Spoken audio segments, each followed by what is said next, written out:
आंतरराष्ट्रीय पर्यटन स्थळ गोवा आपल्या सर्वांनाच माहिती आहे. इथली चर्चेस, इथली मंदिरं, इथली खाद्यसंस्कृती अगदी सर्वदूर प्रसिद्ध आहे. सध्या मी फोंडा शहरामध्ये आहे.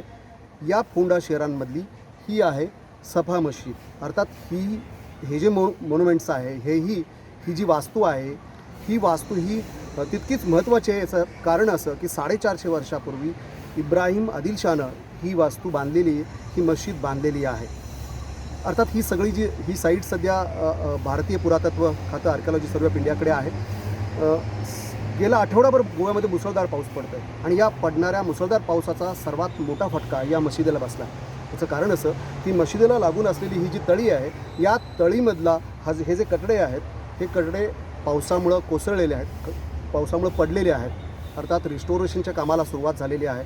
त्याची पुनर्बांधणी करण्याचं काम सुरू झालेलं आहे. अर्थात हे काम इथं पडणाऱ्या पावसावर अवलंबून आहे. पाऊस थांबला तर हे रिस्टोरेशनचं काम, याचं पुनर्बांधणीचं काम लवकरात लवकर होईल, असा एक इथल्या अभियंत्यांचा अंदाज आहे.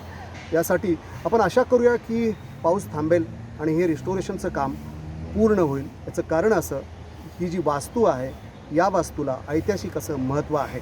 त्यामुळं गोव्यामधल्या मंदिर, चर्च बरोबरच ही मशीद ही सर्वात महत्त्वाची आहे आणि सध्या निर्माण झालेला जो धोका आहे तो लवकरात लवकर टळेल आणि त्याचं रिस्टोरेशनचं काम लवकरात लवकर पूर्ण होईल.